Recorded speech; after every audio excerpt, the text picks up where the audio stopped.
I'm sure there's a logical explanation for this, But Knight does have his eccentric side, but that still doesn't make him... Does anyone know why this guy would have blood in his refrigerator?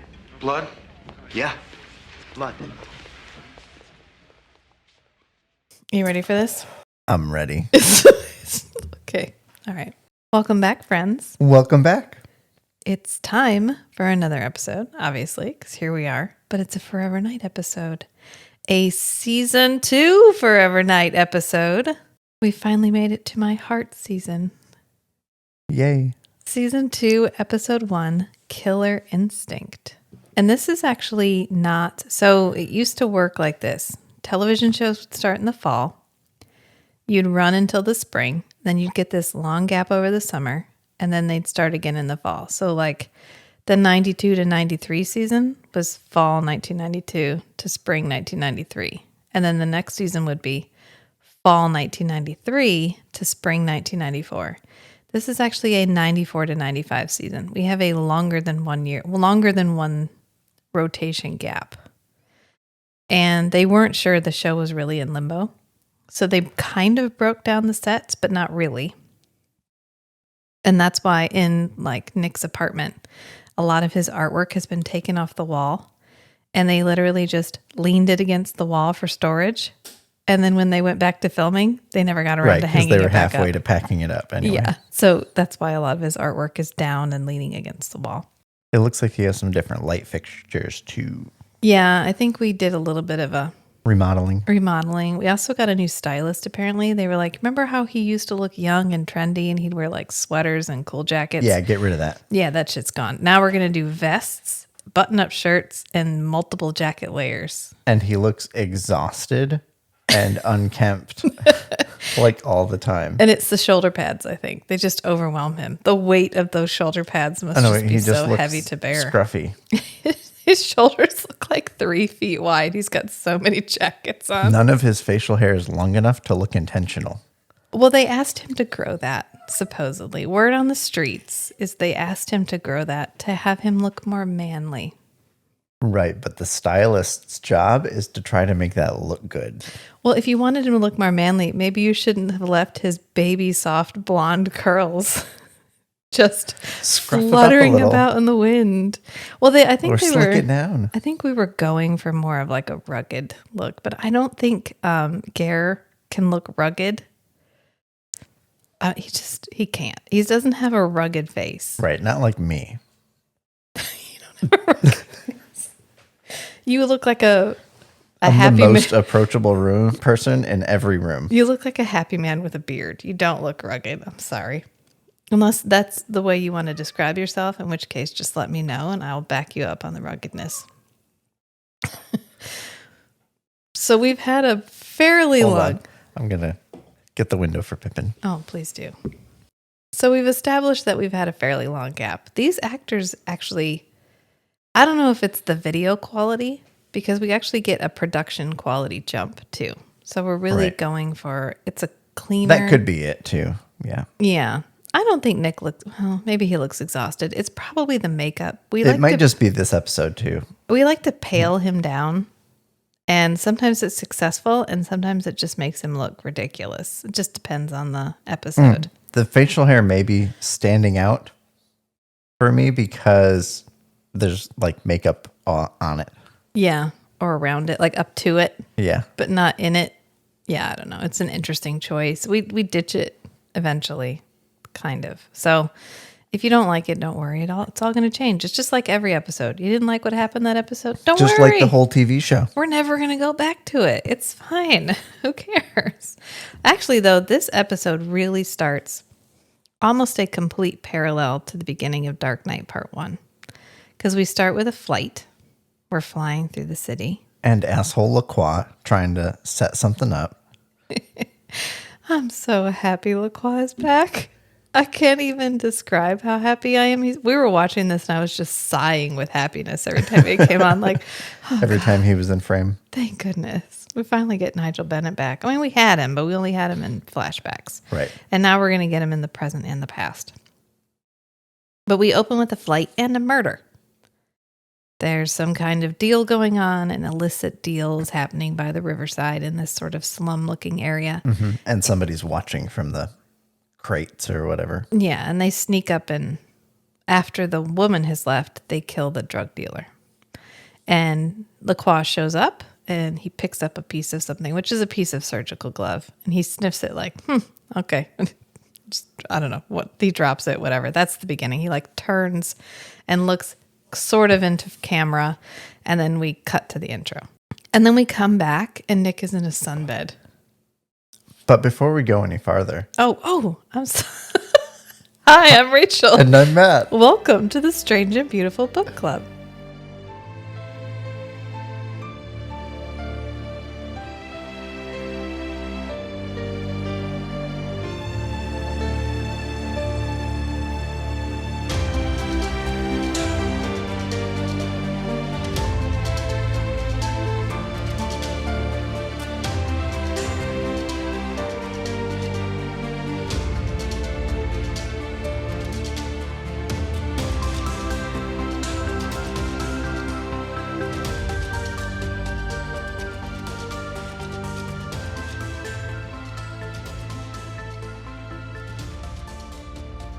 I'm just really excited about season 2, okay? I know, and that's why we're here to. Thank you. When one gets really excited, the other one's there to. I'm all ramped up. I'm so keep it ready. Real. Anyways, I am totally keeping it real tonight. Thank you, honey. So Nick is in his sunbed. I'm manifesting keeping it real. You're manifesting realness. Thank you. Thank you for that. Can I get back to Nick in a sunbed? Half naked. This is as close as we've seen to seeing Garrett Wynn Davies like skin. Because we get but not neck the closest we'll ever see, or so I've gleaned from the Discord. But we usually see him like neck up, and we get his hands sometimes because sometimes he's wearing gloves, but he is always wearing long sleeves. Oh, you know what? He wore a t-shirt a couple of times, so we had that going for us. But he's actually not wearing that much in the sunbed for once, but we're pretty far away, and we get the helpful caption "flesh sizzling," which I thought that was a bold choice. Yeah, but he hops out after he's had his moment of crispy critter moment in the morning and gets dressed. And we get like a steady cam thing as he's coming down the stairs. I don't know who made that choice. Right, starting from under the stairs. It was I a thought that was questionable an choice. interesting Yeah, and they like shot of walk his up feet. to his head. And it's not even a steady cam. It's like somebody was holding a camcorder and just like clomps over in front of him as he pulls his watch. And then we have this voiceover from Natalie as he plays his messages. But wait, are you morally obligated if you own a Cadillac to have a Cadillac key fob on your keys? Like a little decal? No, you're legally obligated. Because he opens his keys, he opens his way thing, more than that. and his little keychain with the Cadillac logo on it is facing up. Right. Well, yeah. That way everyone knows you own a Cadillac. Do you own a Cadillac if you don't tell everybody you own a Cadillac? Yep. Does There's it cease to exist? I'm sure there's a joke about that somewhere. Like, I can't, but it's there. So this is continuing our parallel with Dark Knight because we got the murder, we got the flying scene, and now we have Natalie lecturing Nick about what he needs to do when he wakes up in the morning. I don't need to tell you, stay away from the blood, eat real food, like a good boy. Almost exactly what she says at the beginning of Dark Knight. Of course, he opens his fridge, ignores the pile of raw hamburger that is just open and sitting on the shelf in his refrigerator. I mean, it's not like it's going to give him indigestion because it's rotten meat. And then he drinks his blood and whatever. And then he senses a disturbance in the force. And he like stops drinking and turns to the window. And then we cut to watching him from outside the window in, as if we're the viewer who is watching him. Like somebody's outside. Kind of like we're always the viewer who's watching him, but it's from a different Fair point of view. And what could that It's be? like we're the viewer looking in, and Nick can see us, potentially. He's like, somebody's watching me. I feel like someone is watching everything I do. We are. Oh my God. But in this case, it's also like Never Ending LaCroix. Story and Bastion. It is. Except we don't get to join them at the end and fly around on a animatronic dog You puppet. can't fly around on Nick's back. I am not drawing a parallel between Nick and Falcor. That is not what is happening tonight. We are staying on He's task. bright. He's goofy. He flies. He saves the day. He can travel really, really far distances unreasonably fast. Suspiciously fast. Suspiciously fast. All right, wow. Nick is a luck dragon. You heard it here first. Okay. You are. All right. And then we cut to the waterfront. You're just like staring at me with this look of triumph. I totally knocked her off of her You did. notes. That's because now I'm like, Hashtag winning. they don't say that anymore.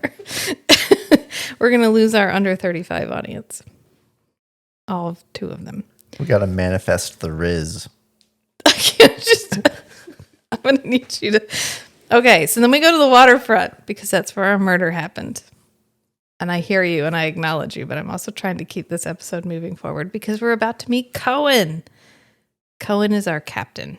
And as much as I love season 2, is Cohen an equivalently developed character to Gary Farmer's Stone Tree? No. We're going to see her very rarely, and she's usually just like a redirection for the plot. Gotcha. Which is unfair to this actress, but it's what happens. But we meet Cohen first at the waterfront here.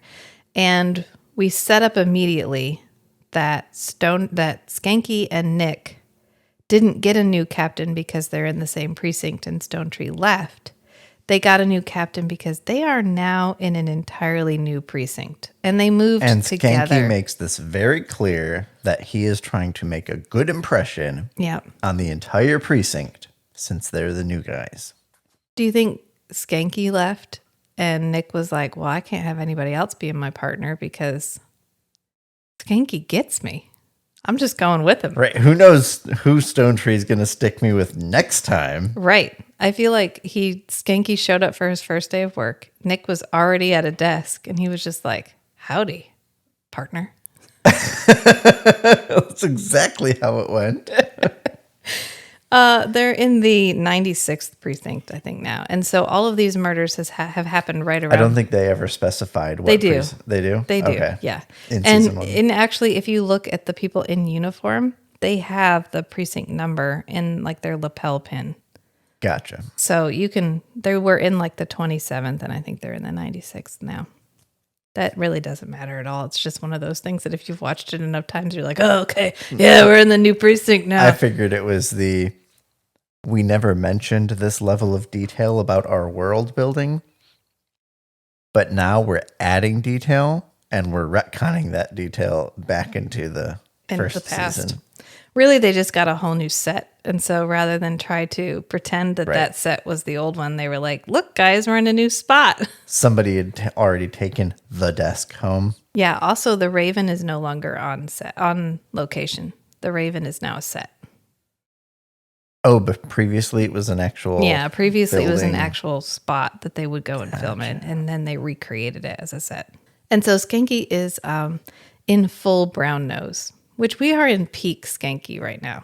Schanke has dropped a lot of his problematic character aspects, and he gets to be kind of a softer, fluffier, funnier character. Maybe Myra had a conversation with him. Maybe they had a heart-to-heart. Well, he shaved his sideburns, so she at least got him to do that. He's definitely got a nicer looking haircut on him in season 2. A more flattering hairstyle. More flattering. And he shows up in moose jammies. And he's like, oh, what's going on here? Cohen, I love Cohen's like, ugh, he's staining his nose brown. Right. Because he's been just showing up and trying to get on her good side and like in the heavy-handed way you would expect Schanke to. By both doing a good job, but also trying to make sure she's seeing him do a good job. Right. And he's actually bribed and a the patrol endearing officer. thing about Schanke is the the heavy-handedness conveys that he has no subterfuge. No. And everybody understands and believes that this is a completely sincere effort of him caring so much about his job that he wants to make a good impression. Yeah, he's not doing this for any malicious reason. He really Right. just wants to He's be... not doing it for the career goal, No. the salary bump, promotion, whatever. No, he really just wants Cohen to like him. And so he's doing it the way that he knows best, which is just trying to impress her with his work ethic. And Nick also shows up, but Nick doesn't drive there. He flies there because he was standing at his window, he was driving in his car and he heard screaming. And so he just pulls his car off to the side of the road and gets out and flies off. Oh no, that's later. I'm sorry. Whoop, Right. whoop, whoop. Nick was at home. He heard the commotion and he just showed up. Right. And Skanky's like, I thought we agreed that I was going to get to look good for once. Think the captain heard you? I thought we'd agreed that we were going to let me look good for a change, you know? New precinct, fresh start. How's my showing up on my day off going to look good if everyone's doing it? Are these supposed to be? Why are you here? And he's like, why Let are you me do here? the brown nosing. So we may have, You're so pale, it'll be too obvious. yeah. And I really feel like this is obviously the first episode that was filmed because we're all getting back into our characters. Right. Just a little bit. There's that little bit of, Nick and Jeanette aren't. yeah, we don't have They the don't have the same same fuck energy. me energy. Right. And we're going to kind of get that back. But really, I really hope so. everyone is easing back into their characters. Yeah. But I figured it was, yeah. Nick, I wonder if that line was ad-libbed where he sees Jeanette and she's like, it's been weeks, Nicola. No, it's been weeks or months. months, He actually. says it's been months, actually. Yeah, and she's like, just "Ugh, then I'm even emphasizing the more time. mad at you." But really, Schanke and Nick fall right back into it. You believe their bromance Right. again immediately, which I'm here for this bromance. Nick and Schanke are my favorite partner combo. Bromances make every TV show better. Yeah, they really do. I love a good buddy A good buddy. affirmation that it is okay to be intimate, like just friendly and vulnerable with another man. Yeah, which we get a lot in this episode. Like, it's fortunate they fell right back into this because a lot of the plot in this episode hinges on their bromance feeling believable. Because Internal Affairs shows up because clearly, or supposedly, a cop is doing this. And it's all happening close to their precinct. So it might be a cop in their precinct. Right. The methodology and like not leaving evidence behind and that kind of thing, and the selection of victims makes them think Right, that because this is a cop. generally bad dudes, like Right. drug dealers and It's a very vigilante yeah. process. And Nick again floats off into a flashback because he senses another disturbance in the force. And this flashback is clearly supposed to happen just slightly after he was turned. Because we got our mullet, our turning mullet, the glorious mullet that, well, it appears too often, but it most often appears like right after he's supposedly changed. I want to know if anybody knows real historical facts. Was the mullet culturally appropriate to this time period? If I had... In France? No, he was on the guess that- Crusades. If you were a knight in the Crusades, the mullet. Well, you know what? It would fit better in a helmet. You wouldn't have to worry about your bangs falling in your face when you were in a You helmet. can have the long hair in the back. Yep. You could have party in the back, and then you could have your night business up in the front. Whoosh. Just lob that off. Then no matter how sweaty you get, your bangs aren't going to fall on your face. Yeah, you can do it yourself. You just hold the long hair out in front of you and swish your sword in front and Yeah, Chop it it's off. fine. All right. Okay, great. This is a historically accurate hairstyle, so we're good. And it's LaCroix giving Nick vampire GPS lessons. yes, like- that's one way of putting it. Can you feel me, Nicholas? This is definitely not a Luke Skywalker Yoda scene. No, not at all. They didn't have Jeanette in the dress. Matt was like, "Oh, that's a dress." That's That was a dress. yeah. But he gets brought back by Cohen because she's like, "Knight, what are you communing with the cosmos?" Are you all right, or are you just communing with the cosmos? No, excuse me. I was just thinking. About the case. He was thinking about the case. You see, when you get to know us, Captain, you'll understand that we eat, sleep, and breathe this stuff. Frankly, I'd prefer you kept your bodily functions out of this. And anyways, Because he's just standing, staring off into the sky. Man, I love it when we call him out on this. And we do it a couple times in this episode, so it must have been a big joke from the previous season. Oh, yeah. I think that's one of the best tropes in this show. Like, especially, it's especially entertaining as a meta trope. Yes. They know it's a trope. Yeah. And so they do it more. Yeah, I love it. But he's realized that somebody is looking for him. There's something happening. Someone is watching him, another vampire. And so he goes to Jeanette to talk about it. And no, we don't immediately fall back into our really heavy. I think part of it is the lighting has entirely changed. So the Raven is not lit in the same way. We don't get the same atmospheric colors. We don't get the same like close-up intense camera angles that we used to get, where as soon as they were together, we were only on their faces. We get more wide shots, which makes it feel less intimate. And he also doesn't greet her with like a make-out session. Right. Yeah. He doesn't just have his mouth on her cheek or whatever. Or hovering close to her face or anything. And she's like, oh, Nicholas, it's been weeks. And he's like, yeah, months actually. That's when she's like, oh yeah, well then I'm even more mad at you because you haven't been around to come see me. And so he mentions, look, I think there's a vampire looking for me. Do you know anything about that? And she's like, oh, I know. Maybe it's another good vampire and he's found you because he wants a mentor to teach him how to be and he good. really doesn't appreciate this criticism. Yeah, she's Don't mock me. Yeah. He's like, don't mock me. I'm in this picture and I don't like it. Yeah. Don't do that. And she's like, well, somebody has to. Somebody has to call you out on your bullshit, Nicholas. Everybody needs that person in their life. Yeah. Rachel is that for me. Well, Jeanette is that for Nick in this case. And we're like, well, okay, well, that wasn't so helpful. So we go back and he's getting up in the evening to get ready to go to work. And when he goes down, his watch is missing. Uh-oh. And Schanke calls The him. watch that we very prominently pulled out of the box before Yes. he got his keys. And Jeanette pulled it off his wrist and read the inscription on the back so that we would know there was a very personalized inscription on the back. And it says, to Nick, for the man who has all the time in the world, from Natalie. And that way we know his watch is important because it's engraved with his name, which is going to be immediately relevant. So good. We didn't even have to get through a commercial break, really, before we were going to get confronted with why we read the inscription on the back. Because he wakes up and his watch is missing. And his phone rings. It rings like once, and then the answering machine picks it up. He didn't even pretend to have it like 3 or 4 rings. He's just like, I'm not fucking answering that. We all know it. And as soon as Schanke starts talking, which, handy fact, this is what you used to do before you had caller ID.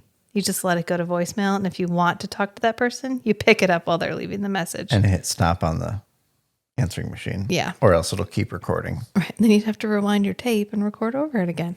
But he picks up the phone, actually, because it's Schanke. And Skanke's like, oh, but I think it's a cop because reasons. And Nick is like, oh, yeah. It's so obvious that it's a cop that it's probably not a cop because it feels staged. But I'm on my way in. I got a couple errands to run. I just can't find my watch. It's really weird. And then he's driving into work and he hears screaming. And this is when he stops and pulls off to the side and gets out and flies off to try to save this woman, which is another kind of Dark Knight-y thing where he stops mid going somewhere to save someone just because he heard the screams, which we did in Dark Knight. But it was like the guy with the Uzi in the apartment complex where he went around back. Yeah. And Skanke's like, around back? What's around back?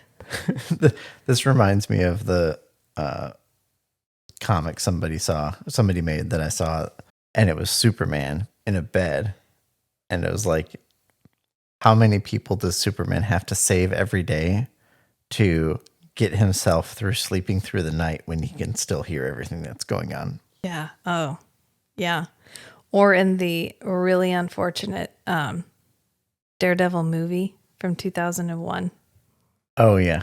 With Ben Affleck, where he sleeps in like the water. Yeah. So he won't have to hear anything. Actually, you know what? There's a director's cut of that, just side note. And it's not as bad as you remember it. So if you need something fun, Really not as bad. like a 2001 time capsule, it really is. Yeah, you can check that out. But we're back to Forever Night. Because Nick is off trying to save this woman. And he actually pulls, like he moves an entire dumpster away from the wall to get behind it to try to save this lady. And IA shows up, Internal Investigations shows up, because they get an anonymous tip. So we go to the precinct, and Schanke is trying to give Cohen coffee.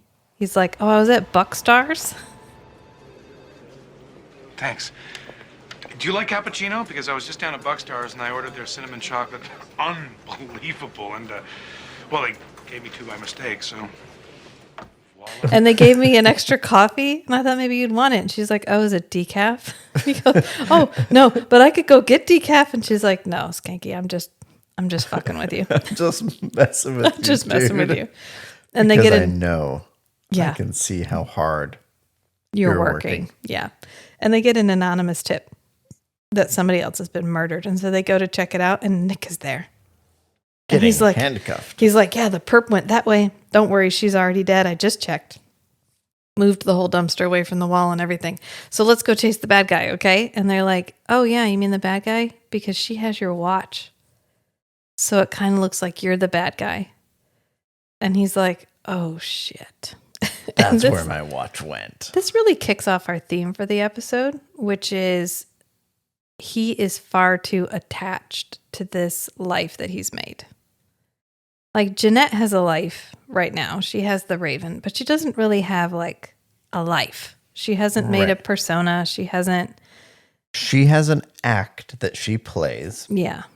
and Nick has full social interaction and responsibilities. Yeah. and Nick has everything. really immersed himself in this persona of Nick Knight, the vampire cop. And that's not a good thing for someone who can't keep that life. He's not going to gently age into it. He's not going to grow old and retire with Schanke. He's not going to be able to do any of that. So for someone who doesn't have that option, he's gotten a little too close, a little too attached. And that is our theme for the episode, is how badly is he willing to stay here, to fight through this, to keep this, knowing that it's always going to end. No matter what. Whether it ends now or later, inevitably it will end. Well, don't we all know that eventually it will end?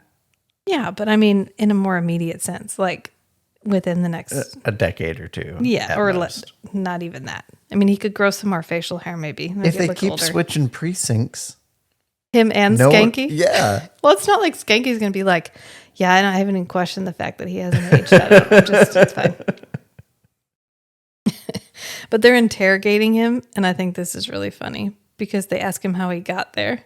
And he's like, I ran. I live close by. I live really close. I ran there. And we also get like LaCroix laughing. And he's laughing over top of what's happening while he's getting arrested in the alley. And then we like zoom out and he's on the rooftop and he's like, oh, Nicholas. Like I mentioned in the 1966 episode, he just stands at a distance where only Nick would be able to perceive him observing mockingly Yeah. and just stays at that distance. Because, I mean, if you don't see the fruition of your joke, is it funny? He's got to stick around and see what his fuckery has caused. Right. Yeah, obviously. And so Nick is now in lockup, which I think is really funny because he could very well easily get out of this, but he's playing along because he's hoping he can He get ain't out of bothered. this. Yeah, he's hoping he can get out of this. And Natalie shows up because they've gotten enough DNA under the nails of this most recent victim that they can do a DNA test. And he's like, Ooh. you can fucking take my DNA. Are you going to take my DNA, Natalie? And she's like, well, I'm going to pretend to. Okay, here's what I thought of in this scene. Why are you worried about his blood? They're doing a DNA test.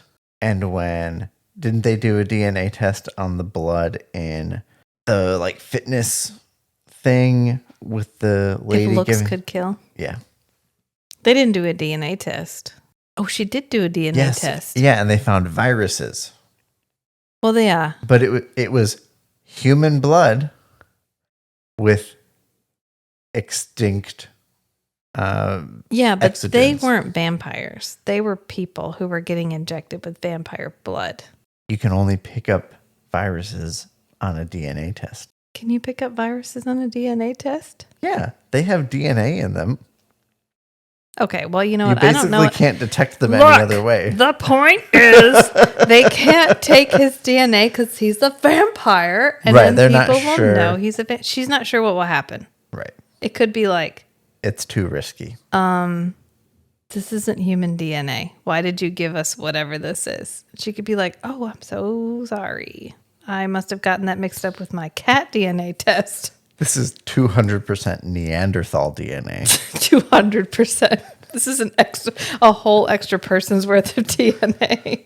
But the point is they can't take his DNA. I don't need, listen. They can't take his DNA It's like for in reasons. Fifth Element, This isn't that movie. This isn't that movie. where there's like 100 times more dense genetic information in the DNA. Yeah, exactly. But we get another section of flashback here. And first it's Jeanette, like feeding on somebody. And then she does this really dopey stand-up move. Jeanette's thirsty for something. Yeah, it's because he can feel her feeding. They're like so connected. They can feel each other, not just their presence, but what they're up to, their heightened emotional states. And so she kind of is leaning against the background, and Matt's like, she's just standing there. Like, you're not supposed to be watching her. You're supposed to be watching Nick and LaCroix interacting in the foreground, because this is our what am I to you? Right. Okay. So there's the what Jeanette is wearing cause for me not looking, just staring at Nick's face. But there's also the I'm always looking out for the trick. Like in a magic show, you don't keep your eyes on the magician. Yeah. So that was the other part of the reason I was not looking at Nick's face this whole time. Also, the really, really low cut Jeanette dress, probably. That was the first reason. Yes, yeah. But Nick and LaCroix are having a conversation in the foreground, which is relevant. And that's like, she's just standing there. I know, she's just standing there. She's not supposed to be doing anything right now. She's reveling, okay? Just relax.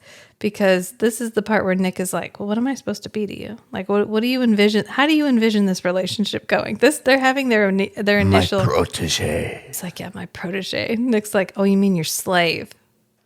And LaCroix just laughs like, oh, he already got it. Oh, you and this woke nonsense. Wow, he really came to it really quickly. Took Jeanette a while to look around to that. Nobody wants to work these days. Stop. But we go back to the future. And again, we have our vest, suit jacket, and no tie. I think Nick wears a tie once. And This was my standard outfit in grad school. It's not a bad outfit. The vest shirt combination is not horrible. No, that's fine. I'm fine with it. You liked it. It ages when him it was up on me. significantly. It ages him up significantly. I question the choice just as like he looked a lot more youthful in his little sweater jacket combos. Yeah. And turtleneck leather jacket combos. Yeah, except for the purple combo. Let's just let that can just lie. It can lie where it is. But why does he never wear a tie? Is this an actor choice or is this a stylistic choice? Because other people wear ties. Schanke is always wearing a suit. How many of those other people have been hanged? So it's PTSD. Okay. All right. You know what? That's fine. We're going to go with it. It's PTSD. From that. He has been hanged. Exactly. Yeah. Right? I know I've seen him hanged at least once. We've moved into the territory of episodes where you're probably going to go, oh, I think I've seen that part. Because if you've walked casually through a room while I'm watching it, it's probably season 2. But we go and they're searching Nick's apartment. And I think this is so funny because poor Schanke is really trying to bat. He's trying to defend Nick's property. He tries to go to bat for Nick. I mean, as much as he's been trying to get Cohen on his side, and this is an excellent opportunity for him to be like, you're right, that dude's a weirdo. And I should definitely help you with this because the stories I could tell you, the stories the last 15 people he arrested could tell you. No kidding. This guy is wild. But to Schanke's credit, he does not. So he is at this search of Nick's apartment. And he says, do you want me to call my daughter and get her class here too? Do you think everybody should be here on a field trip? Why are there so many people in this apartment? If you don't mind, are you in charge of the search here, or should I bring my daughter's class for a tour while we're at it? I mean, come on. Jeez. This is a world-class collection of artifacts meticulously displayed. You're not gonna believe this. He's got a sunbed up there. He's got a sunbed? There are a lot of people in this apartment, and they are doing a very thorough search of Nick's house. And Schanke says, this is a carefully curated collection of artifacts. You can't just be rummaging through this stuff. And they're like, why does he have a sunbed? Isn't he allergic to the sun? Oh, somebody finally believed he was allergic to the sun for once. And then they're like, hey, do you know why this guy has blood in his refrigerator? They don't believe him. They recalled he made a statement, and they're trying to find any inconsistencies in his work. Yeah. They didn't need the sunbed to do that. They just flat out never believe he's allergic to the sun anyway. And they also find out that he has blood in his refrigerator. A la false witness when he got called out at trial for having. So there should already be blood. A legal record for him having, like, a legal record of his justification for having blood the last time he got caught. No, because the last time he got caught and was on trial was during the McCarthy trials. Oh, that's right. And one would really hope they don't find those records because he's going to be in much deeper doo-doo if they do. But did he give the same excuse? He didn't give an excuse on that when he pleaded the fifth because he was in America. Oh, yeah, whatever. Yeah, he even said of the United States Constitution in like a really Canadian accent, which that was not, but he did. He did. He was like, I plead the fifth amendment of the United States Constitution or whatever. He basically said, no, I'm not going to tell you why. We get a better explanation this time, which is one of the funnier scenes, right. And I really love it. But yeah, they really go for the deep nuance of the relationship. They really do, and that's great because it's really what makes this show so appealing. Right, it's fleshing out Schanke's character. Yeah, because we've reinvented him, so we need to reestablish him. And we cut to Natalie, and Natalie is also trying to go to bat for Nick. She knows why she has to go to bat for Nick, and so she's being a little more strategic, but she's really trying. A little more interventional. Yeah, so she's trying to get a DNA sample so that she can replace Nick's DNA with the human DNA. Slam dunk, not going to be the bad guy. We're just going to throw this in here. It still won't be a match, so it won't be a problem. The next guy I see is the guy walking through the door. And she and Grace, which Grace is back. I think she's in like 5 episodes total, and she's in this one. And she's like, okay, Jeff, come here. We're going to take your DNA. So I find the ambush method works best myself. Yeah, so they just corner this guy and take his DNA. And they say, your contribution to justice is appreciated, which is ironic, considering Jeff is the bad guy. Surprise. Surprise. So she takes and makes a little DNA sample, lines them up on the desk, dusts her hands off, job well done, and sends them off, confident in the knowledge that this is going to clear Nick without exposing his special nature to anyone, so that no one else has to get killed by the enforcers when they inevitably find out that Natalie knows who he is. I was going to say that this was the probably first and last reference to the vampire societal implications of Nick's blood getting tested. Oh, you mean when Jeanette shows up? Well, Jeanette shows up at his lockup, and she's like, the community sent me. The first and last reference to the vampire society.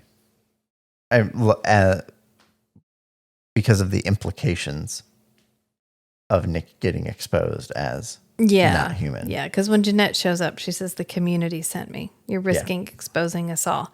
I will say there's several episodes in season 2 where we make reference to the idea of a community, that they are greater in number than you think. Right. A community, but I'm specifically saying The enforcers. Oh, yeah. Okay. No. Yeah. The enforcers. I'm sorry.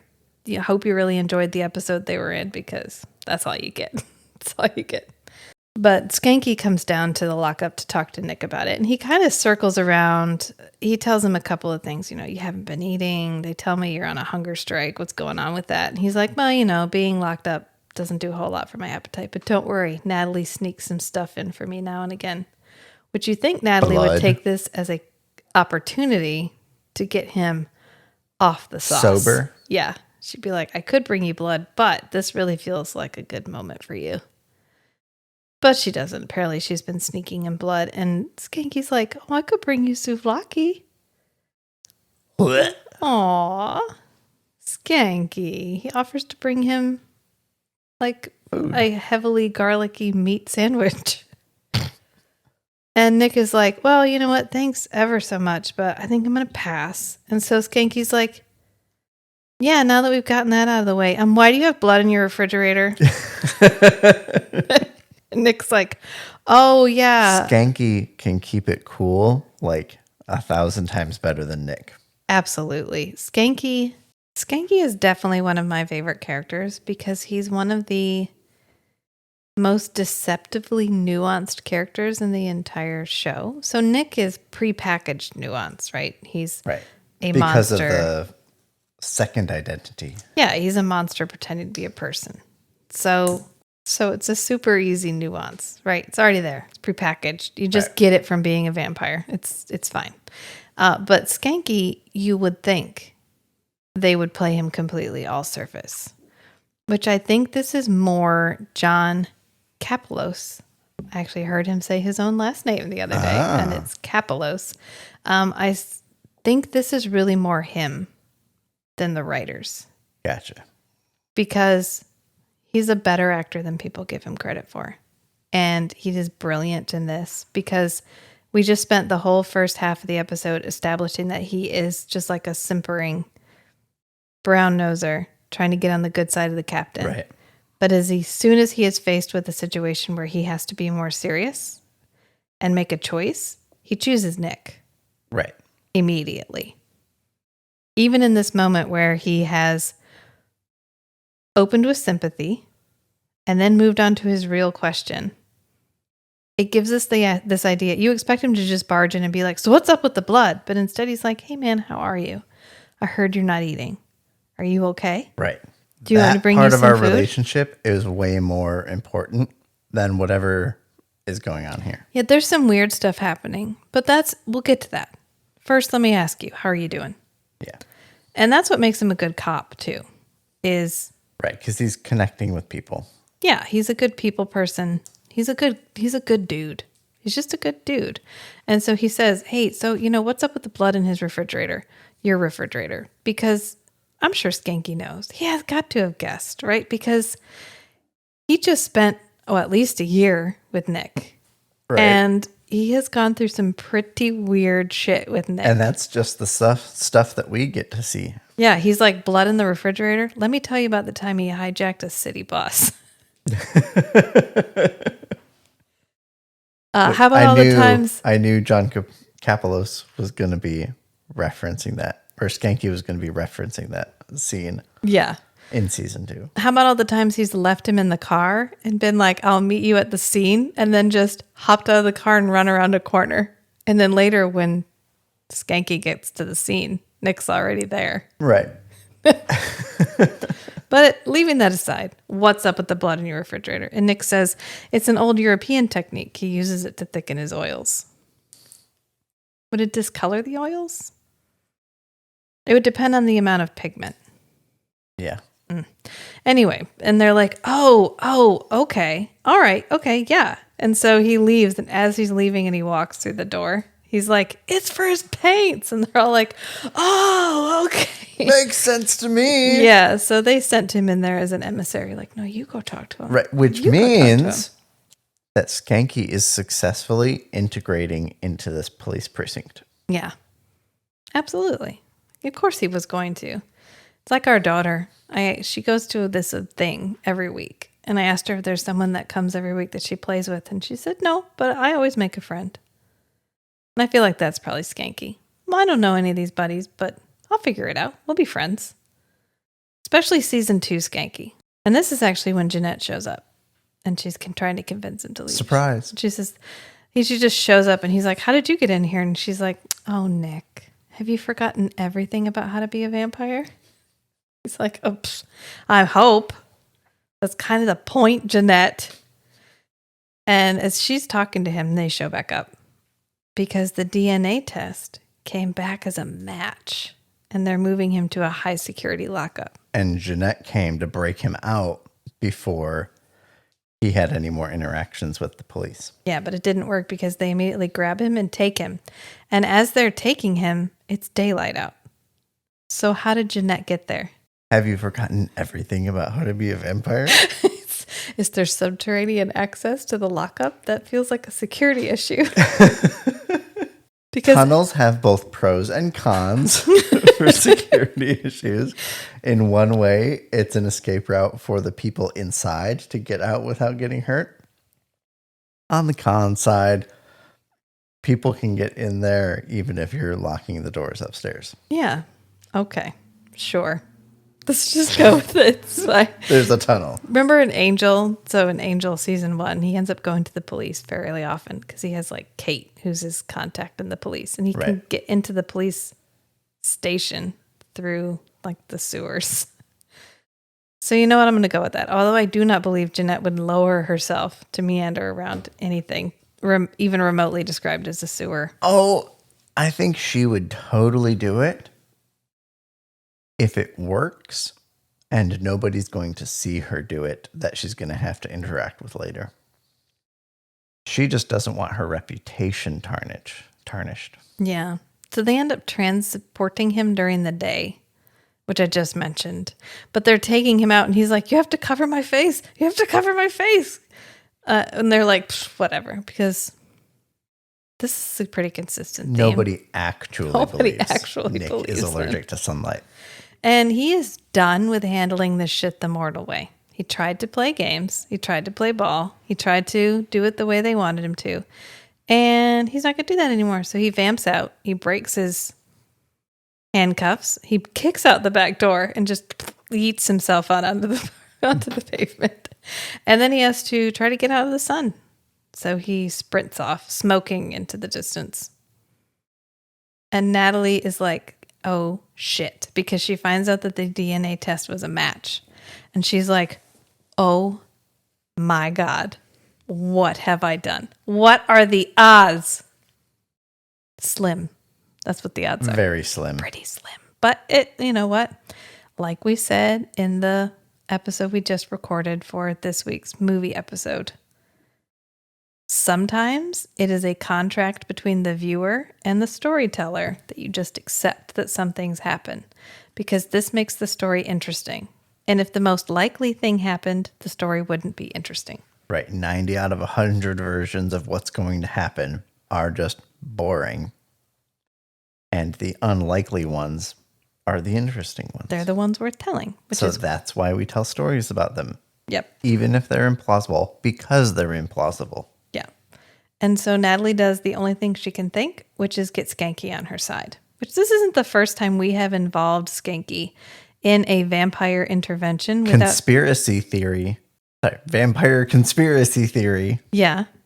Oh, yeah, Schanke absolutely knows. He at least knows that Nick is something different. Yeah. He may not know the particulars, but he has to have at least guessed because this isn't the first time that we have included Schanke in a situation where Nick was doing something objectively supernatural.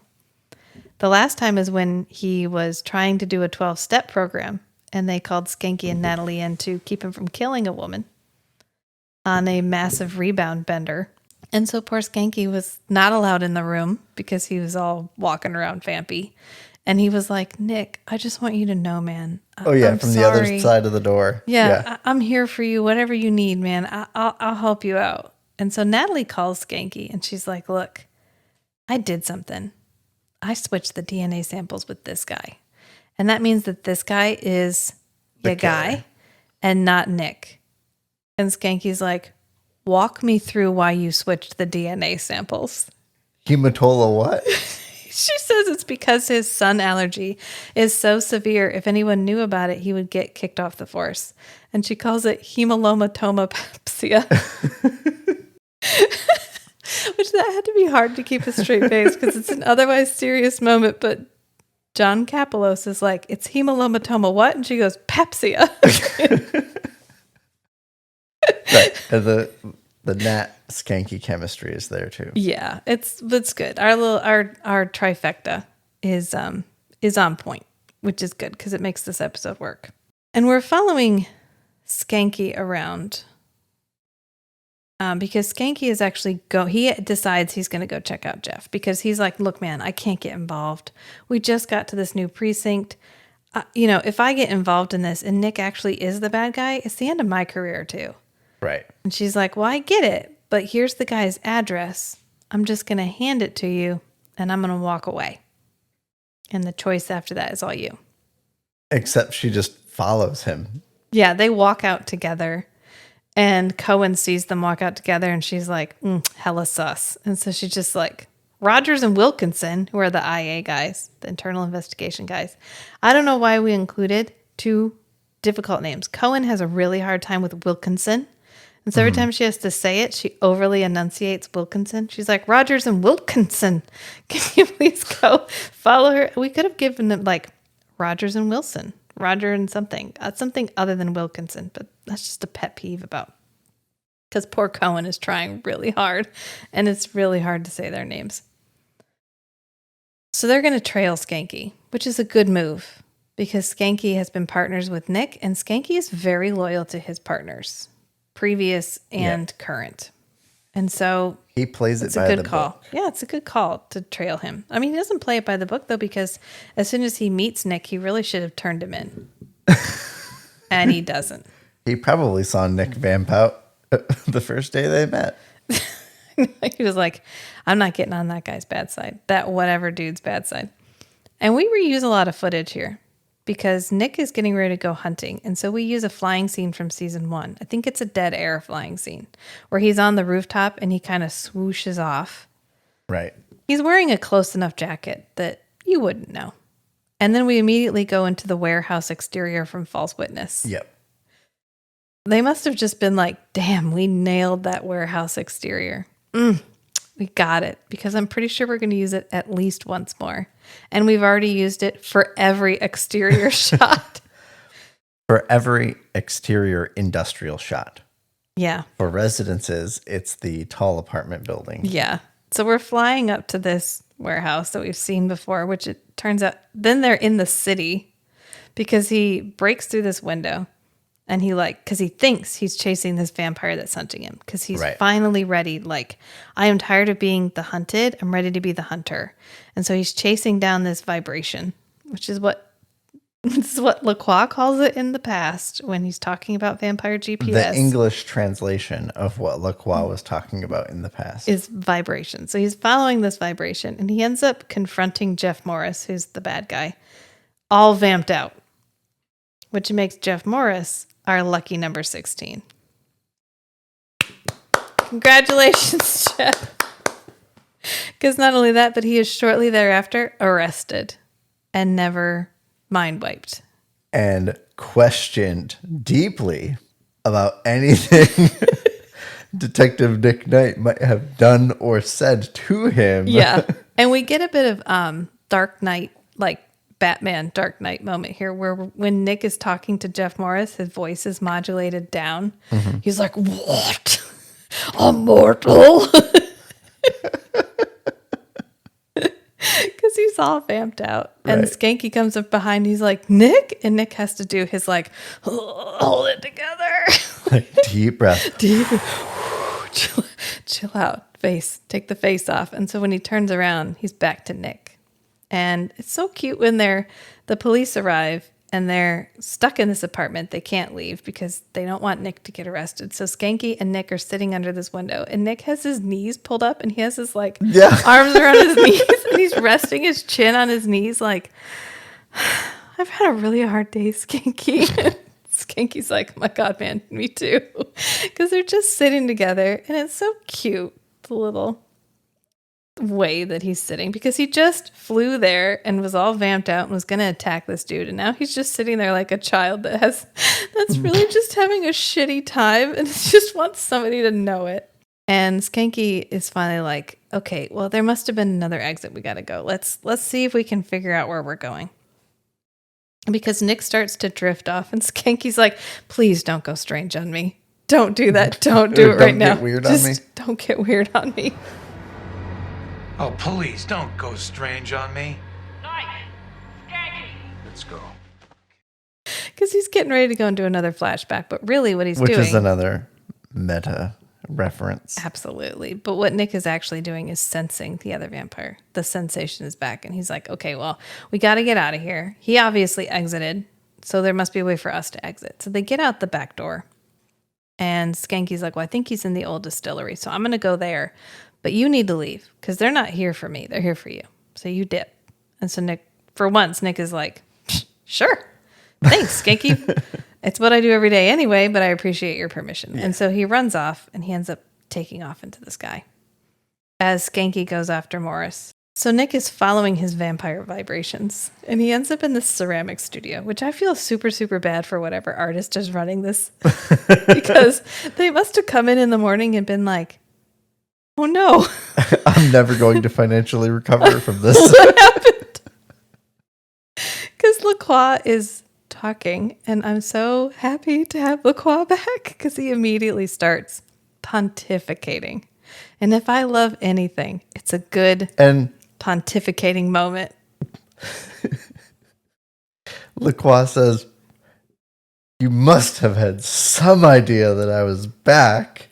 And Nick does a really good job of conveying, I'm fucking stumped right now. Like, no, I didn't. I lit you on fire and you melted. And I staked you through the heart. You. Or at least the Your chest. clothes fell down on the ground. I really. I'm much too old and powerful for that. He's like, I really thought that was the end. Break it down for me. How did you? What steps brought us to this? And then as LaCroix keeps talking, I thought he's doing a really good job of conveying nothing of what LaCroix is saying, because he's still like, LaCroix's alive. He's like, LaCroix's alive. He just looks like despondent, as if for a brief moment he thought he was free, and LaCroix was like, and happy. Oh, you thought? Suck it, Nicholas. I am back.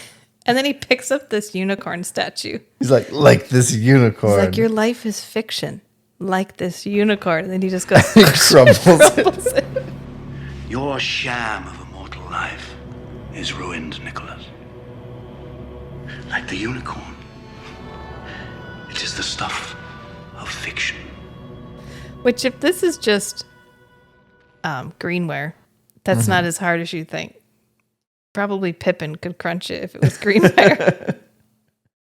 My inner Potter, my very useful college degree is in ceramics. So I was very much like, oh no. They knock over a table full of drying stuff at one point. And I was just, they probably worked really hard on that all day. They're going to come in tomorrow and just be so sad. And so LaCroix says, I've decided. I'm willing to give you a second chance. I'm taking you back. And Nicholas says, the only second chance I wanted is the one I gave myself. And that's when LaCroix's like, the only anything you get is what I give you. That's just like, I am so happy to have them back. I just love this. So, I'm replaying the only mistake you made. Right, you say it right. What was? I'm sorry. The only mistake you made was me. Oh yeah, that's right. He's like, yes. This whole scene is so good because they're finally saying the quiet part out loud to each other. Because they're communicating their feelings. They are, because Nicholas is like, what you made. He's like, I thought I made a son. He's like, what you made was a mistake. And that mistake is me. And I am so mad you're back right now. I can't even process this. And actually, during this fight scene, we use a clip from Dark Knight. Right. And the white fluffy turtleneck Yeah. totally blends in way more than the earlier scene. LaCroix even holding the meat cleaver in the flashback. Right. Yeah. So we go from tossing ceramic figurines at each other to having a meat cleaver, and then we're back to the ceramic studio again. And meanwhile, it's like daytime in the pottery studio too. And then you switch to like the dark blue scene. Yeah, this is one of our famous bloopers too. There's a scene where Nicholas gets thrown and he breaks some wood and he holds up 2 pieces of wood like a cross, and he's going at LaCroix with this cross. And in the blooper, he holds up a box of oatmeal crisp because and LaCroix is ready to react in revulsion. Yeah, and he does before realizing that it's a box of oatmeal crisp, and then he just loses it because Nigel Bennett had been in this commercial for oatmeal crisp. Yeah, several. He was like a spokesman for oatmeal crisp. And so Garrett Wynn Davies totally punked him with just perfect a box of the so well whatever done. he was selling. I have a feeling he probably kept it pretty light on scene because on set, because this scene, I don't know how you could keep a straight face through the hissing.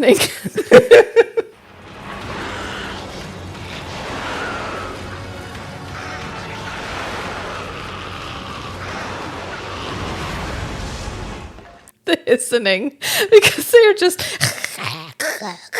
each other. And contorting their faces. I mean, it's supposed to be a dramatic vampire battle, and it is. And we get a little bit of cross threatening, and we get thrown around, and everybody gets beat up, and but the whole time it's.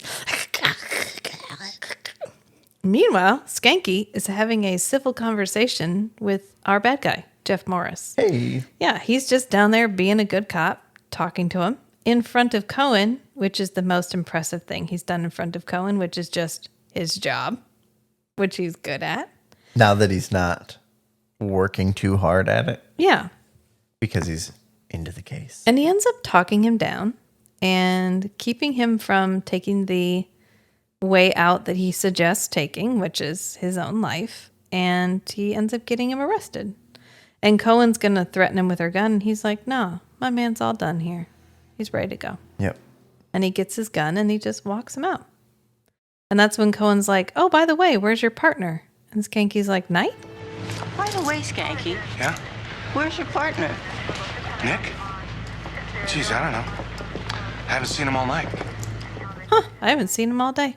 Because when it comes down to it, he's loyal to his friend. Right.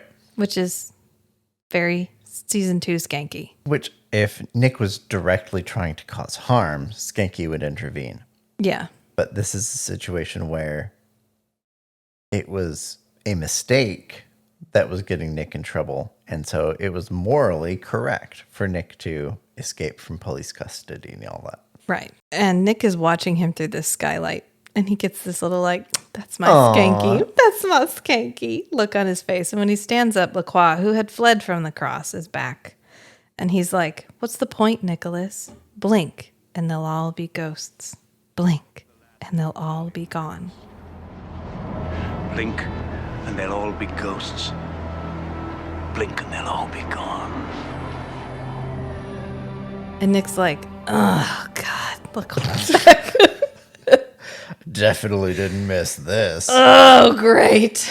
You know what? You should get a radio program. Then maybe people will listen to you. Ma chitty chitty chat chat chit chit chat. We had just watched this the day before when Rachel said, hey, we should start a podcast. We should have called it CERK Radio, which is what he's going to be on. But no, then we could have only done Forever Night. Right. Yeah. Yeah. And that's pretty much the end of our episode. We go in and Cohen is talking to Natalie and Schanke because DNA got switched and some questions need to be answered about that, because if Nick wasn't the bad guy, why did Nick come back as a match? And so Natalie is like, I don't know what happened. I accidentally switched the samples. I took a sample from Jeff as a control, and they must have gotten switched.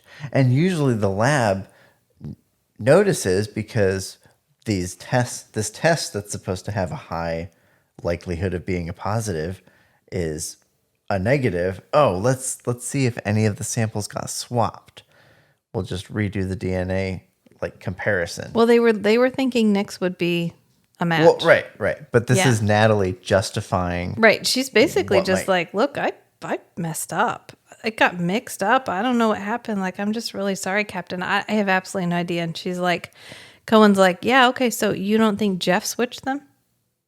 And they're both oh, yes. Oh, yes. Yeah. Oh, yes. Uh-huh. You got it. Schanke even goes, why didn't we think of that? Yup. Jeff switched them. Absolutely. And she's you know what? It's fine. He's confessed. We know for sure he did it. Thank you, Pippin. Thank you. Right. This is an example of no harm, no foul. Yeah. But in the legal system, you should still get punished for negligent behavior. Unless someone who was working there sabotaged the test. Because Jeff was working there at the time. Right. Yeah, and so Nick sees them in there with Cohen, and he runs in oh, wait, don't yell at them. This is all really my fault somehow. And Cohen's look, no, they're your friends. You should really appreciate them because they're make life worth living. And Nick goes, my thoughts exactly. And that's how we end the episode. And we're back. We're back for season 2 of Forever Night, which it must have felt good because they didn't know what was going to happen.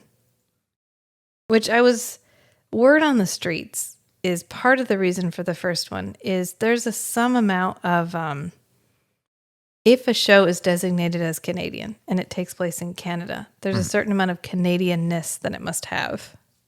Right, legally. Yeah, you can't USA wash it. You have to keep it Canadian. I'm not sure that was in effect at the time. Well, it may have been.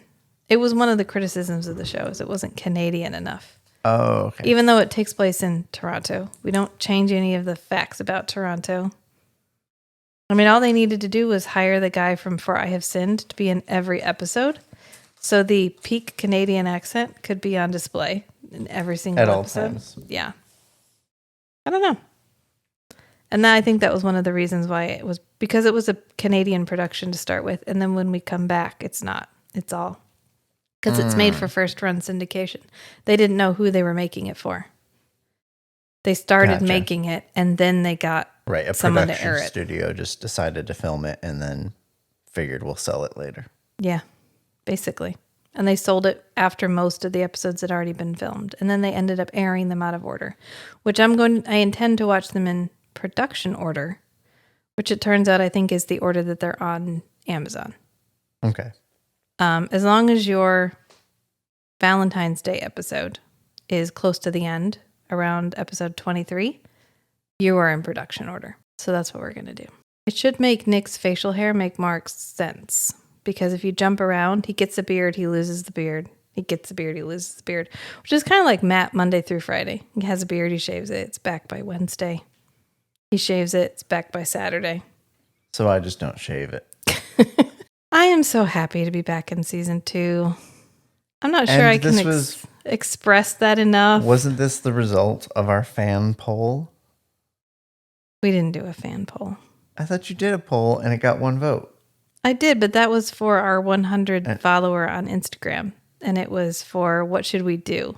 Oh, okay. I thought it was should we continue with season 2 or do something else for I may have just been so excited to start watching season 2 that I just started watching season 2 and I didn't do a fan. Rachel. I'm sorry. I'm really excited about having LaCroix back in the present time.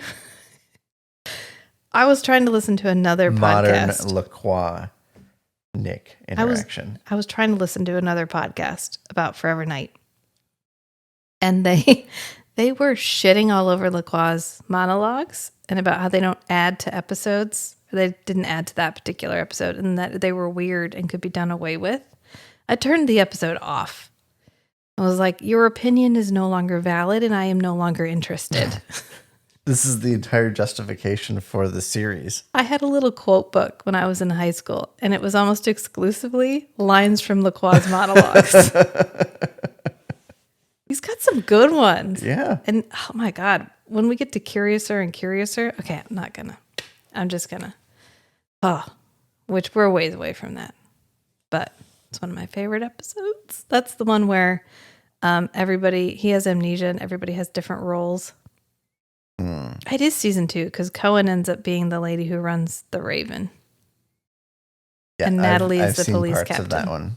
Yes. And LaCroix is a hallucination. And he's like, I'm tired of being dead, Nicholas. I'm so excited. All right. Well, now that I've said I'm so excited like 55 times, because I just want to make sure everybody is aware, this is going to be good. I love season 2. I liked season 1. I'm glad we went through it. I can't say I have watched every single episode of season 1 in order, ever. Because when I watched them in syndication, they aired out of order. And then I would watch them based on my favorite flashbacks. Mm-hmm. And it's not like I could, well, you know what? When it was on Sci-Fi used to have like their main website. And then you could click on their different properties that they were currently airing or that at least owned. And they would each have their own individual site. And on there, they would have like an episode list, which is how I would track. Rachel had that bookmarked. I did. Okay. Well, I'm just going to leave it here. We have an Instagram account. Doing really well, actually. Up to 140 followers. I hope everybody's it really enjoys my update on my incremental progress on the Instagram page. I'm just so excited. Not that I never thought we would get to that point, but I just sort of was like, well, I'm just going to do this and we'll see what happens. So every time a little bit good thing happens, it's like, wow, that's really great. I'm really happy for that. So I'm really happy for our 140 some followers on Instagram. We have a Patreon as well. We still only have 4 Patreons, but that's okay. I'm really excited and happy for all 4 of them. Matt in particular, I love. Mm-hmm. And I like him so much. He lives with me. He lived with me before he was a Patreon. He lives with me now. If Pippin could be a Patreon, he would be. Right. It's not a tier perk or anything. No, it's not, because he's at the lowest tier. $1 a month. Quality control. Yeah, and we have a Discord attached to the Patreon. So if you're a high enough tier, which I think the $5 tier is high enough, you get to be on the Discord. And we have a TV, movies, and books section now. Matt made our Discord really granular for all 4 people that use it. Actually, only 3 people use it on a regular basis. And one of them only a tenth of the time. So anyway, the infrastructure is there. We're just ready for everybody to use it. Right? Right. And I have like 10 videos up on the YouTube channel. So if you like listening to us. And 2 subscribers. Yeah, 2 subscribers and like 11 views. That's almost 1 per episode. I'm so excited. Okay. That's almost 10%. You know what? We're just going to leave it here. I hope everybody has a wonderful night. So. Remember, sometimes the strangest things are the most beautiful too. So be who you are and love what you love. Until next time, friends. Bye. Bye.